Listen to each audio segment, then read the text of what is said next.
Hello, Bridge Deer here, and welcome back to my channel. Yeah, I know it's been a long time. It's been like 2 or 3 months since I posted, and I never meant to be gone this long. Yeah, I never was like gonna quit YouTube or anything like that. I still enjoy doing it. Things just got in the way. Funny enough, this original video was supposed to be kind of funny, like, lol, I'm so stupid, lighthearted. Because originally the reason why I was gone was it was kind of stupid. And then life decided to pound me into the bricks. FYI, this is not scripted or anything. I just never script these videos and this one's really, really hard for me right now. I'm gonna just come out the gate and say that my health was what came out and grounded me into the floor. So this video is going to have possibly triggering information like medical stuff and like experiences. I'll try to trigger warn before that comes up, so people can just skip that. But most of this video is going to be probably talking about my medical health and being in the hospital and getting admitted and stuff like that. So if you can't handle that, just too long didn't read or whatever that kind of stuff is I was in the hospital for a while. And I'm okay now. So that's all you really. Bye. Have a nice day. But anyway, people who are going to stay and listen to the whole story, thank you. I know I don't owe anyone an explanation. I know I'm not a big YouTuber and stuff like that, but I feel like this might be a little cathartic to do. Maybe I just need to do it to talk about my experiences and just share it with people. So we're just going to jump into what happened to me at first. This is kind of the funny, like, I'm a technological dunce type of information. So originally, I was doing Machine for Pigs, which I'm still doing, by the way. I just need some time. Recorded a few videos, and then found out that my editing software just no longer worked on my laptop for some reason. I literally tried everything I could to make it work, and it just didn't work. I got frustrated. I decided I did not care, because at the time, this was May about, like, my last recorded videos, I said that it was April in. So I edited those are ready to go out, but they were done in April. So it was about April when the software stopped working. And I had a Pride Festival coming up in June, like the very first week of June. And I'm like, you know what? I don't have time to deal with this software right now. Yeah, so it just stopped working, and I had other things to deal with. So I just was like, you know what? I'm going to take a break for a little while. I'm going to work on my Pride stuff, get my booth ready, and I'll come back after that. So that was it. That was really all it was originally. Was just I couldn't figure out how to make my program work. Gave up on it, and I had a Pride Festival to do in a month. So I was just like, you know what? That's fine. Well, this is when my health starts slapping me in the face exponentially. Well, not exponentially. This is like the beginning. This is like round one of my health failing, essentially. So this is actually Memorial Day. This is like the day before Memorial Day, actually. And so regular ass day, and by the end of that day, I was feeling sick. I had a horrible pain near my hip.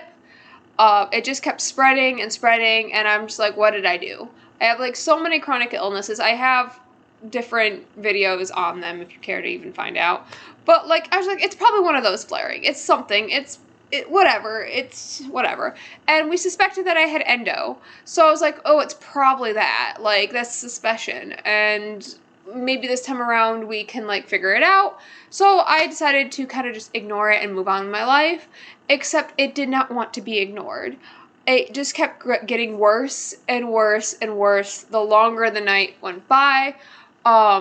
My girlfriend, fiance, whatever you want to call it, she offered to take me to the ER twice, and I was just like, no, I don't want to go. I hate going to the ER, and they do absolutely nothing every time I'm there. They just tell me like, oh, it's POTS, or it's ADS, or it's this, and just go away, and they don't do anything. So I didn't want to go. Well, around 2 a.m., the pain got so bad that I was struggling to walk, and I started trigger warning. I'm going to talk about some bodily functions that you might not want to know about, but, you know, if you want to hear it, you're going to hear it. I started throwing up at like 2 a.m. and it would not stop. It just kept coming up. And at that point, I knew I was screwed. I needed to go in because I was shaking. I was struggling to walk. It was just too painful. No pain med was touching it. I had tried Tylenol. I have this Valium that goes downstairs for another condition that I have. That wasn't working. Nothing, like, okay, those are the two things I tried. Oh, I also tried smoking devil's lettuce to see if that will make it go away because that is legal in my state. None of this worked. So I ended up in the ER. Now, this ER I am never returning to. So I'm going to have some shade on this ER room. Not going to say what one it was, but there's shade here. The first time I showed up, it was like 2 or 3 in the morning. There wasn't a lot of line, so I didn't have to wait that long. So I go there, they get me in triage, they're just like, oh, well, it's probably endo or something, like, it's not that big of a deal. They run like 2 or 3 tests, and they have me sitting in a different kind of room with all these other people, getting IV fluids and IV Benadryl to help, because I kept profusely throwing up. It was ridiculous. I've never thrown up that much in my life, but yeah, it kept happening, so they gave me Benadryl to calm that down, and then they gave me Tylenol. And I was really kind of upset because the couple next to me were not wearing masks in a freaking hospital, and I even made comment to it, but they didn't do anything about it, so that peeved me off because, again, I live in America, and we all know that America did not treat said things, infections very well lately, or ever.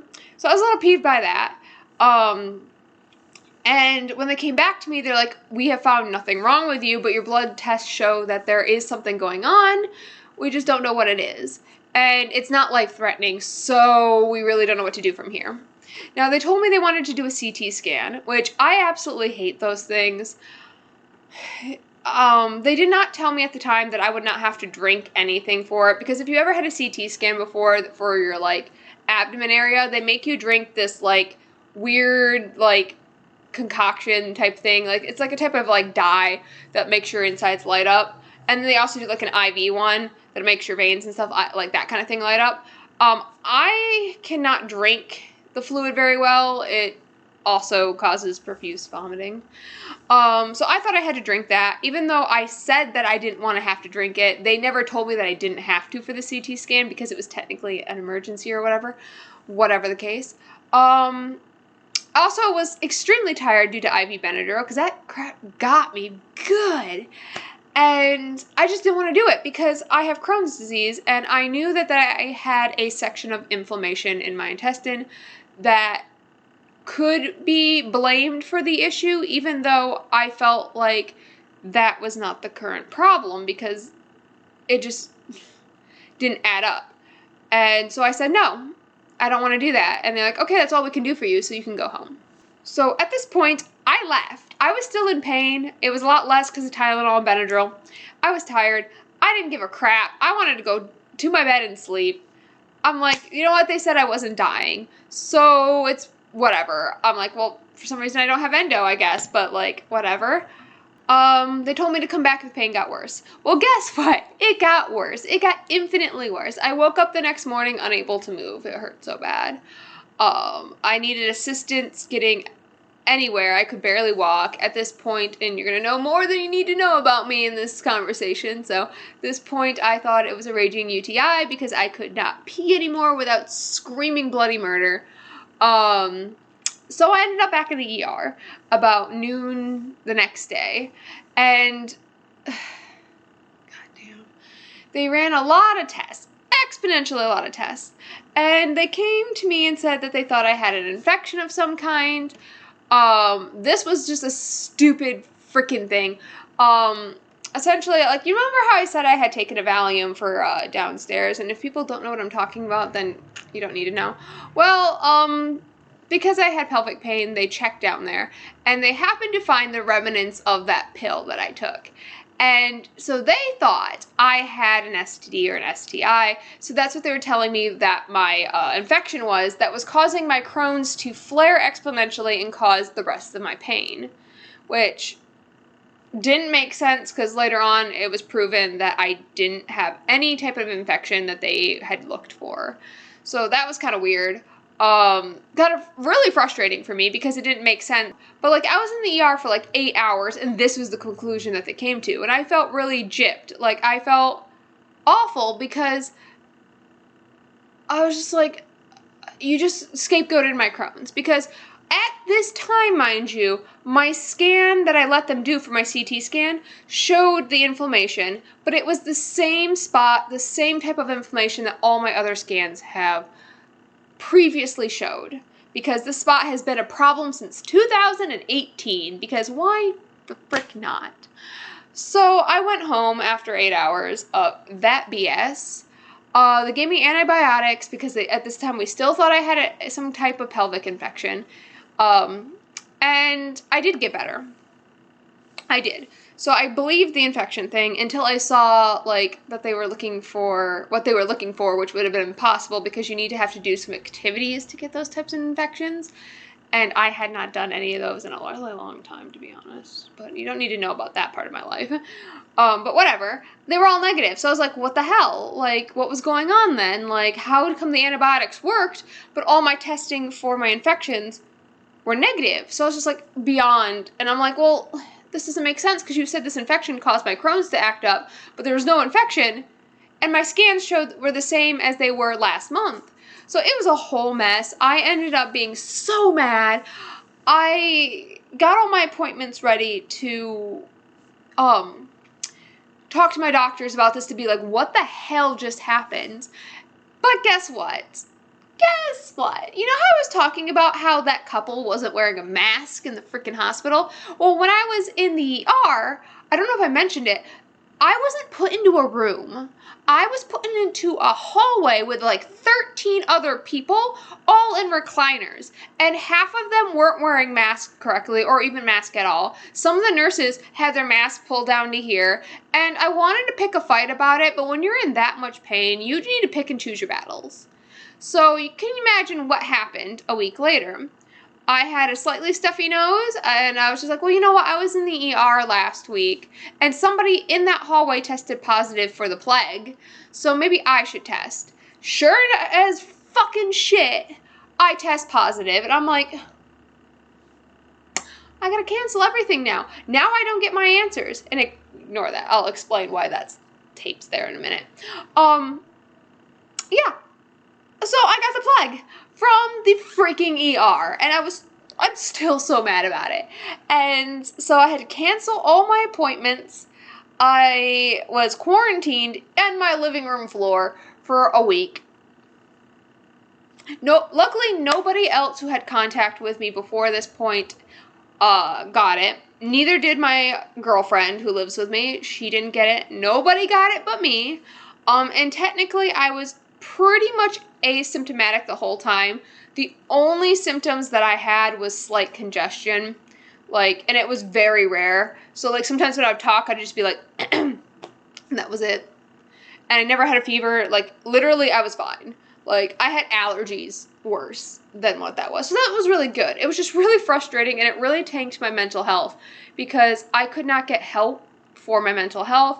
I was suffering from really bad PTSD from that ER trip. I was really scared. I was confused about what had just happened to me. I was afraid that whatever happened that sent me to the ER would come back and get me, and then I couldn't get help because I had the plague.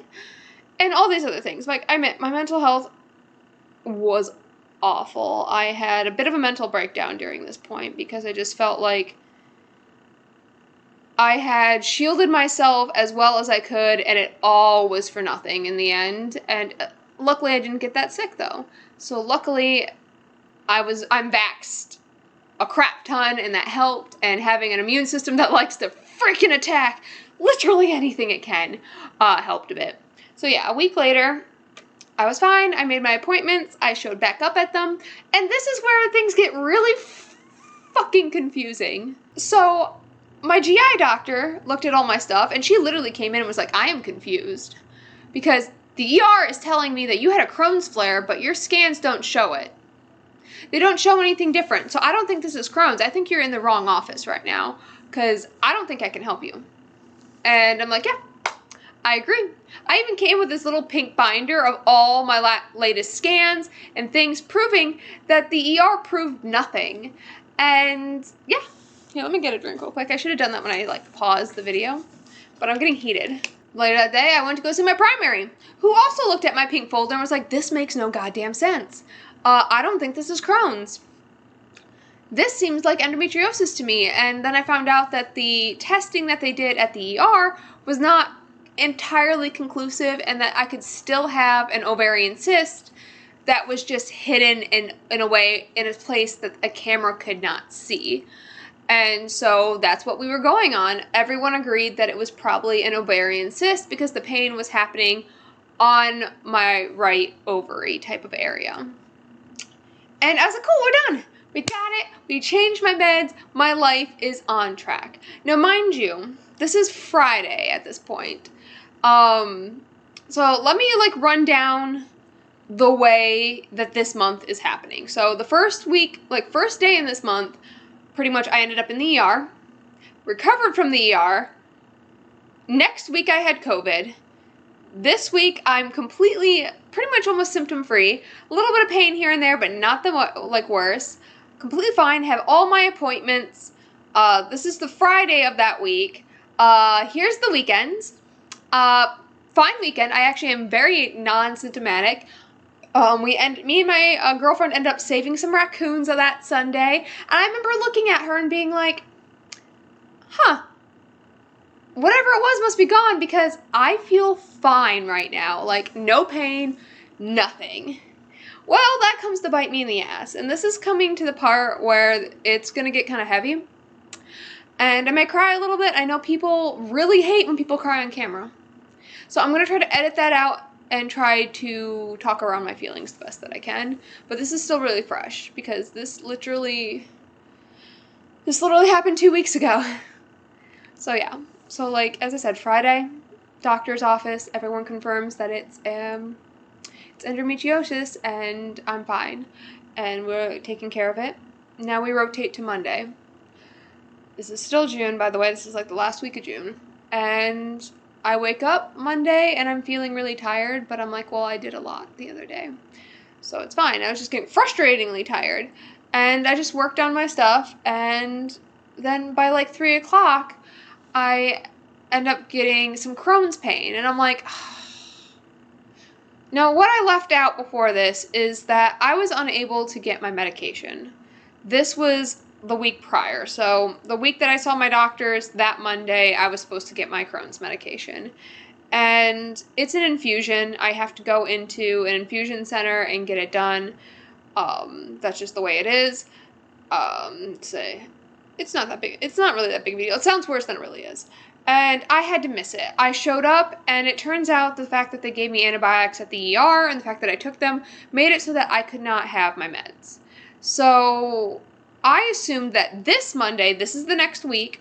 I'll try to keep it on the screen if you really, really care that much. But, like, this is the next Monday. And I thought it was because I missed that medication dose. I didn't think it would have hit me that hard, like that soon. But I was like, maybe it can. I don't know. Like, I know Crohn's, but I know who really knows what Crohn's disease is. Like, seriously, this shit just does what it wants whenever it wants. And sorry if I keep looking down at the monitor. I'm just making sure that, I don't know what I'm making sure. I'm seeing myself and I'm being like, hi. Anyway, getting distracted because this is a hard part. I started having pain, and I'm just like, okay. I know what to do with Crohn's attacks. Heating pad. Eat some soup tonight, just take it easy, and you'll be good in the next day or two. Well, the pain just kept getting worse and worse. And then it turned into the same thing that sent me to the ER the first time. And I was like, oh shit. Oh shit. What do I do? I emailed my doctor at one point. It was too late in the day for her to answer, sadly. But I was like, oh my god, why is this ovarian cyst doing this to me right now? Because that's what we all thought it was.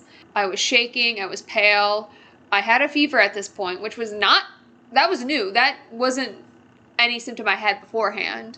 But I had one this time. It was like 101, 99 to 101. And I also have something called POTS, which is postural orthostatic tachycardia syndrome. I have a very mild case of it.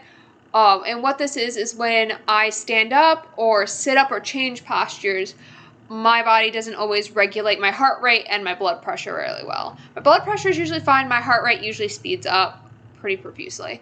And at this point, I was struggling with it a lot because I was panicking, I was throwing up, it was causing my POTS to partially make me pass out. So I would be like trying to talk, and then I would sit up or move position, and then I would just kind of go out and then come back. And this was happening a lot.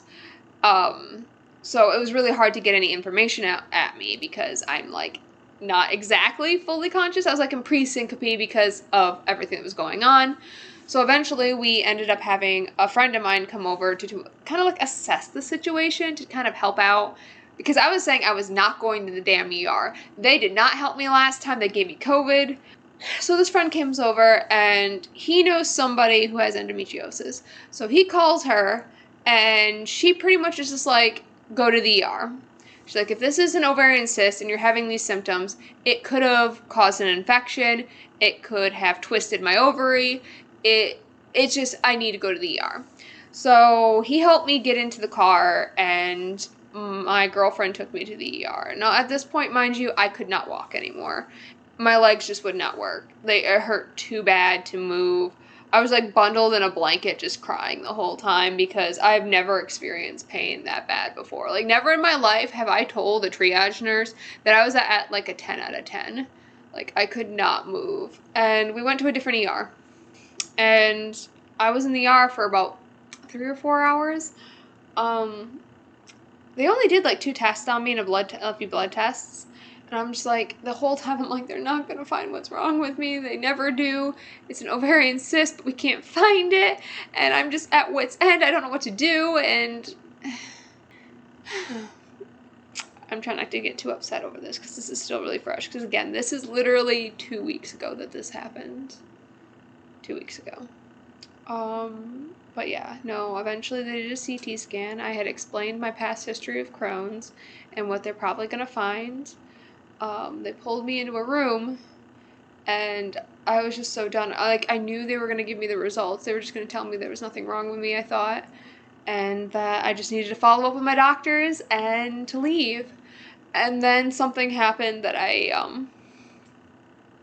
didn't expect. The nurse came in, and she was followed by 2 surgeons, and I thought they were in the wrong room. I was like, why are you here? They like, these are...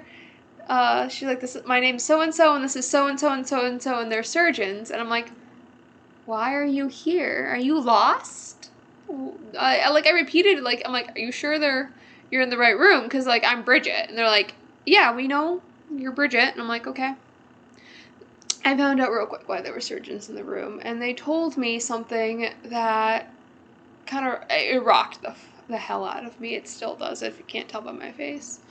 What they told me is that even though I had my pink binder with them showcasing my past history of Crohn's and stuff like that, they told me that my CT scan was different this time, that it was Crohn's, that my pain was Crohn's. And I was like, no, it can't be, please don't do this to me. I literally was like, please don't do this to me. It's not Crohn's. I don't know what to tell you, but it's not. And they're like, no, honey, we see your file, we see it. And your CT scan is different this time. It's not the same as it was a month ago.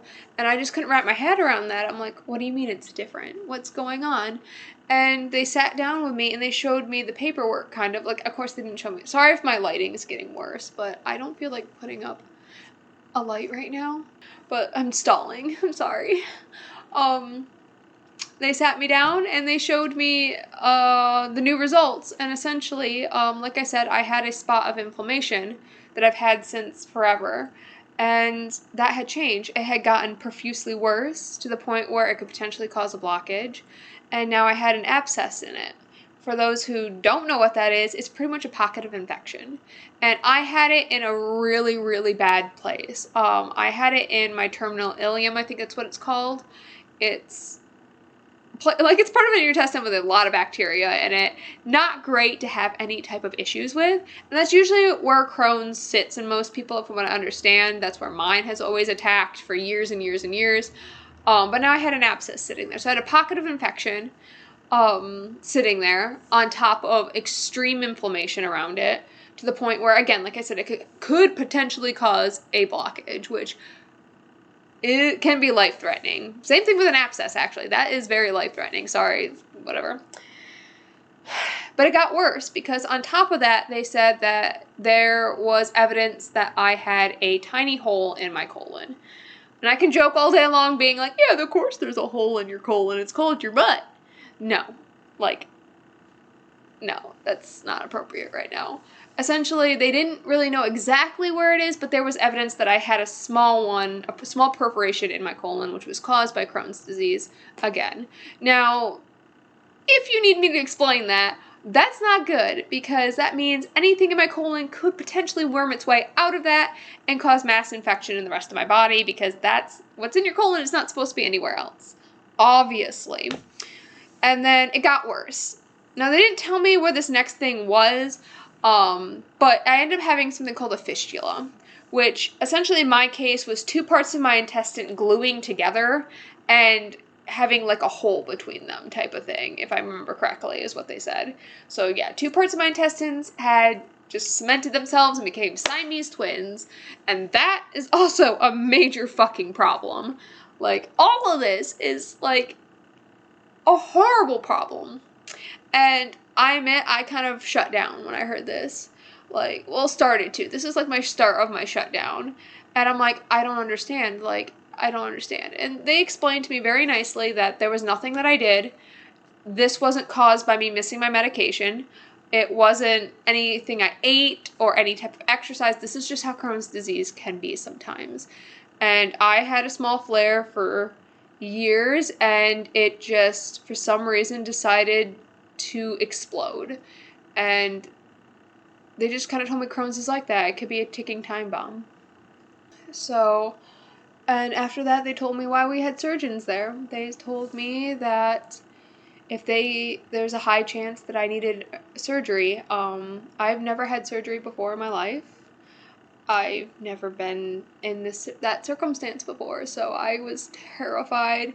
What they told me is that they were going to have to make an incision from the bottom of my rib cage, so like here to like all the way down to like my crotch region.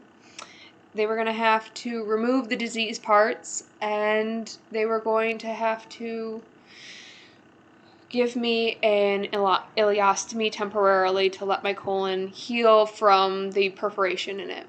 And that was a high chance. And I shut down at this point. I admit, I shut down. I think I went into shock, to be honest, because I remember I started shaking horrifically. I couldn't stop. Like, my whole body would not stop.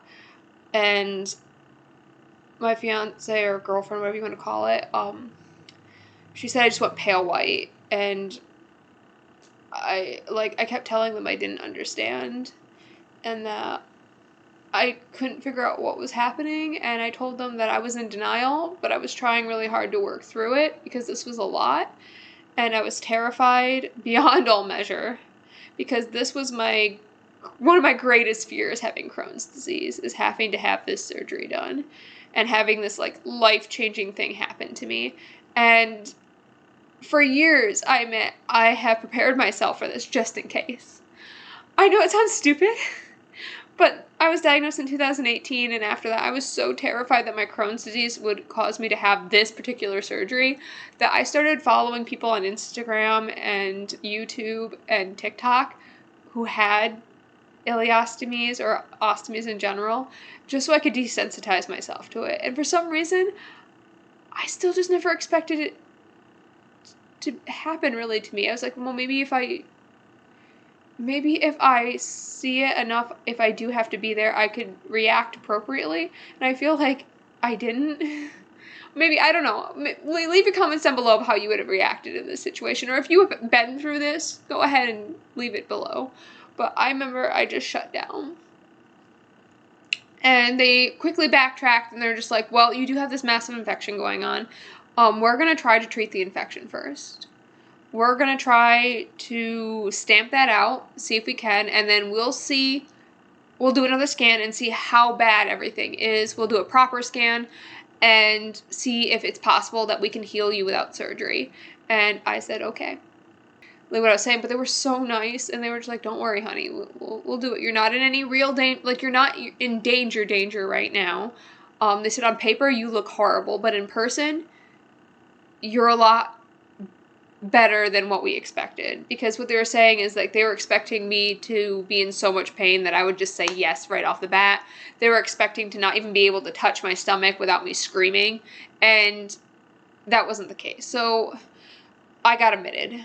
I've never been admitted before. I actually thought they were just going to send me home with antibiotics. Like, that's how out of it I was at the time. I thought I was just going to get antibiotics and go home. This is how, like, much I was disconnected from the situation. So I got admitted that night. Now, granted, I didn't get a room right away. And yeah, they started me on heavy antibiotics. And it was kind of a nightmare.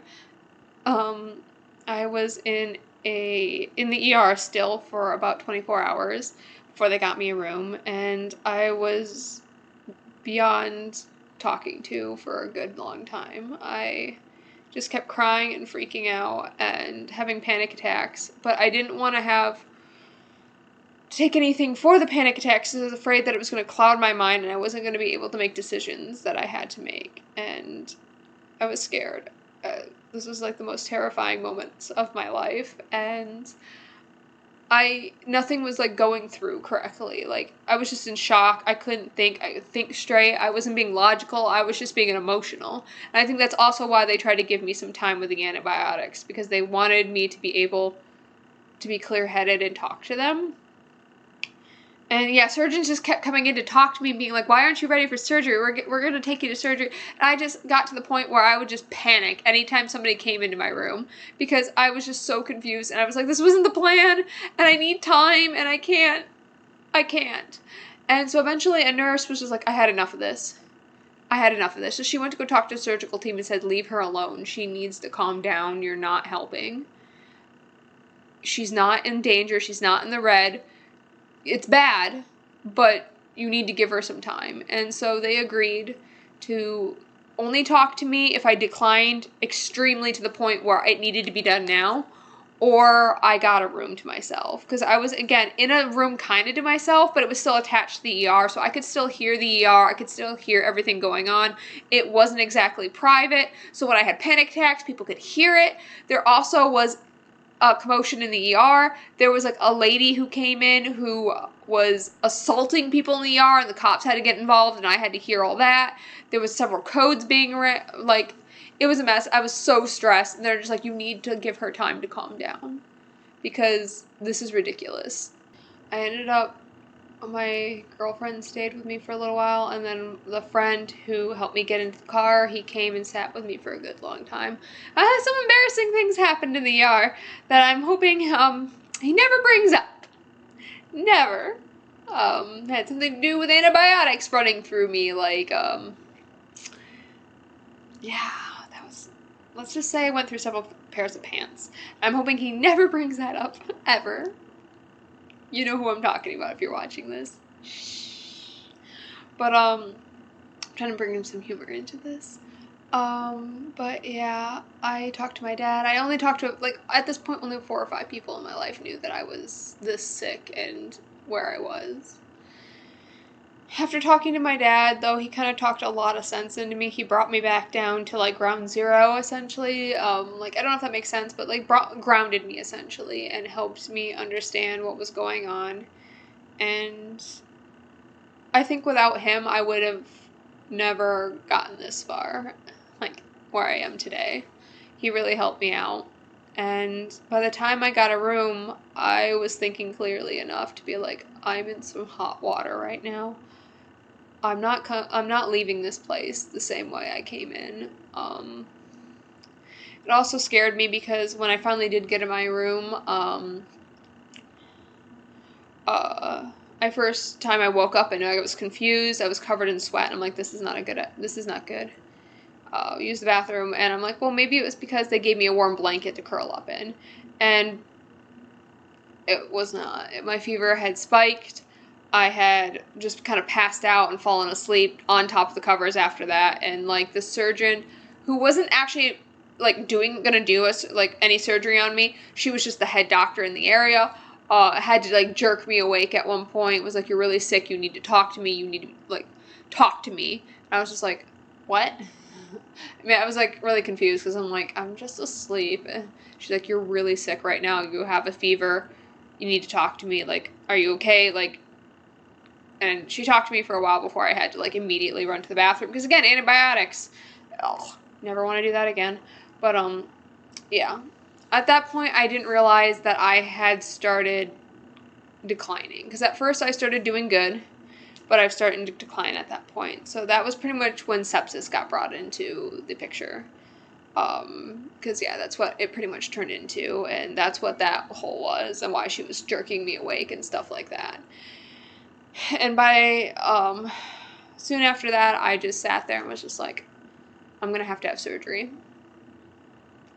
There's no way that I'm gonna be okay. And my brain just went, even if they get this infection under control, it's not gonna fix the damage my Crohn's has done to me. There's just no way that's gonna fix without causing more issues in the long run. And sure enough, sure as shit, about 11 o'clock, after they took my vitals and blood and stuff like that for like the billionth time, I had 2 surgeons come back in. One of them was one of the original surgeons that I had talked to. So he kind of knew that I could, my panic game was strong. And he was trying to be kind of comedic relief. Like he was trying to be like, hi, like, you know, try to keep my spirits up type of thing. And if I started panicking, he knew to go call the nurse and stuff like that. And then the other surgeon didn't really know me. But yeah, they pretty much told me what I already knew. That I was losing, that it wasn't dramatic, that technically if I chose not to have surgery that day, they could still wait a day or two and I would be sick and not like it, but I could, like, it wasn't in immediate danger of death. I was just not doing good because technically I had sepsis, which if you don't know what that is, it's pretty much when infection gets into your bloodstream and it can kill you really fast. And mine wasn't severe yet, but it could get that way. And they pretty much told me that there's no way that my body was going to heal on its own and that it needed intervention. And I remember by that point, I was just like, I knew this was coming. And there was nothing I could say. I literally told them, I don't have a choice here. I need to do this. And they're like, well, you do have a choice. I'm like, no, I don't. I'm like, my choice is get sick and die. Like, get sicker and die. And I'm 27. I'm like, I'm 27, like, I can't do that, like, that's, like, no, like, it didn't make sense to me, I'm like, and also, I'm just like, I'm also 27, I'm young, I can survive, like, I don't want to die, and also, they're telling me if I get this surgery, like, with how young I am, it's gonna, like, I'm gonna recover, and it's gonna be okay, so I was just like, yeah, do it.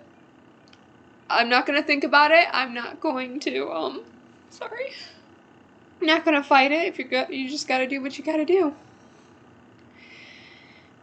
And he was like, thank you. Thank you. Like, trust me, once we do this, you're gonna be the healthiest you've been in a long time. He's like, once we get everything fixed up and we get the disease out of you, this will be the healthiest you've been since your Crohn's started flaring. And I'm like, that's really hard to believe, but okay. And they told me that my ileostomy would be temporary, that it will be about 6 months of healing and monitoring, and once my colon or large intestine was healed, that I could come back and I could get a second surgery to reattach everything, and I'd be good as new, essentially. Like, I doubt that, really. I mean, I feel like there's still, like, you know, it's not going to be the same entirely, but they told me it'd be 6 months because they're like, the damage that was done was not enough to need to remove anything that severe, that they just had to take out the disease and then allow my colon to heal the perforation in it. And they're just like, don't worry, you're young, this is okay, like, and they asked me if I had any questions, and at this point, I was just so done with the situation. I was just like, I'm like, my only question is, can I have a drink of water afterwards? Because at this point I was NPO for almost 48 hours, no food, no water. All I had was ice chips, and I was thirsty as fuck because it was so dry. And I'm like, you know what? How quickly can I get water after surgery? That's all I want. And I know if I have surgery, I can have water and food. So when can I have it? And they kind of laughed. And I'm like, it is kind of funny. Like, that is funny. And they're like, we've never had somebody ask that before. And I'm like, I just want food and water. And they're just like, you can have a drink of water as soon as you won't choke on it. And I'm like, then I'm fine. I'm like, then I'm fine. I don't need anything answered because you told me everything. Everyone's told me. So yeah, at least everyone got a laugh. I mean, that's what I usually do is humor. I wasn't actually being humorous though when I asked for water because I was parched. It was, yeah. So they left, and I met the other lady. The other surgeon came in to talk to me, and I was like bawling my eyes out. And eventually I did tell her, because she asked me why I was so scared. She's like, it's only temporary, honey. This is to save your life. You're going to be so much healthier afterwards. Even if you choose, if you choose to reattach everything, because I can always choose not to do it. But most people choose to have everything reattached afterwards. And she's like, you're going to be healthier when that happens. And this may never happen again. This is good. This is a good thing. And eventually I told her that I had a bad past. I had medical PTSD, that I was assaulted by a team a few years ago, and she really came through for me. She sat on my bed. I almost said she sat on me. She didn't sit on me. She sat on the bed, and she actually sat there and talked everything through with me and told me that won't happen. She reassured me so many times that she would not let her team do those things to me ever again. Not ever again, because they never did. It was not them who did it. But she would not let her team do that to me, that's not what they were doing, and that they were going to be with me every step of the way, and that I just had to try to trust them. And I told them that I didn't, but I was going to try. And I think that's the best thing I did for myself, was try. So later that day, it was the same day, because they told me they weren't going to make me wait. They're like, we're not going to make you wait. We're not going to schedule this for tomorrow. We scheduled you in at 6 o'clock today. It probably will not happen at 6 o'clock today, but we're doing this today. We're not going to have you sit on this and panic about it for hours. We also we don't want to risk you getting worse. So yeah. So literally that was in the morning. By, I think it was 8 o'clock, 9 o'clock at night, I was being wheeled into the OR, which was absolutely terrifying. I had my best friend with me. I was panicking the whole fucking time, and the whole staff was being so nice about it though, and my friend was helping speak for me when I was panicking too hard. But they were able to get me to calm down. They gave me something to calm down, and 2 or 3 hours later I was awake again. I was surprised that it didn't take that long. Honestly, I don't know. I don't know how long these things usually take, but yeah, no, I was back in my room about 2 or 3 hours later, and yeah, I did feel infinitely better. It's really weird that I had a major fucking surgery done and I felt better. I wasn't in that much pain. My pain went from an 8 or a 9 to literally a 6, and I was terrified to look at myself though, because I knew I could feel it. I had a bag stuck on me. I had this aching incision. I was just I don't want to look at it. I was so scared. I remember I was crying, but eventually I did, and I've had to look at it since, and I had to look at the change, and it still really upsets me, to be honest. It's only been 2 weeks. It's literally been 2 weeks. I spent a week in the hospital after that. Them getting the infection under control, which what I was informed that as soon as they got the disease parts of my body out of me, I pretty much was in the all clear. They were still running antibiotics, they were still treating the last remnants of the infection, but my body recovered so strongly from it. The surgeons were very happy. They told me a lot of information. I was like, oh my god, okay, thanks for telling me that. I'm so new. But whatever. Essentially, currently I am missing my entire terminal ileum. That's all gone. That was all diseased and just not ever gonna get better. There was no saving that. Because of that, they had to take just a little bit of my colon. I thought they had to take a lot of it. No, they did not. It was just a little bit. They're like, we barely had to.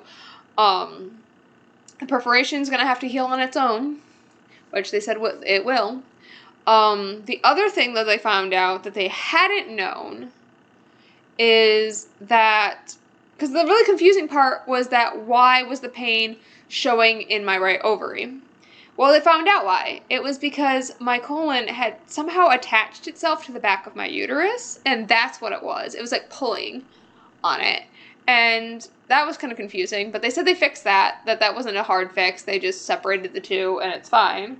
So, you know, that's probably why the pain was there for some reason and not other places. Is discharged last Tuesday. I've been home for a week now. I have nurses that come by to help me once a week just to get used to this transition.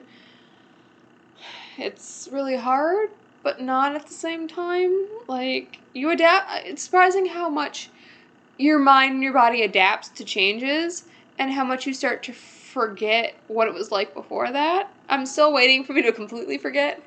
It is super weird to, honestly, to not use my original OG butt. Like, I forgot to even explain what an ostomy was to people. I mean, I'm assuming most people know what it is. If you don't, I'll give you a quick rundown. Essentially, what happened is that my small intestine and my large intestine are disconnected. They've been separated so that my colon can heal, and the bit of my small intestine that is healthy is actually stuck through my stomach wall. So, and then there's a bag over it, and that's how I use the bathroom now. My colon just sits and chills, and it's on vacation for a while. Well, my small intestine is still working, and I can kind of, like, I will show you guys. No, granted, trigger warning, there is gauze and stuff like that over where my incision is, just because I can't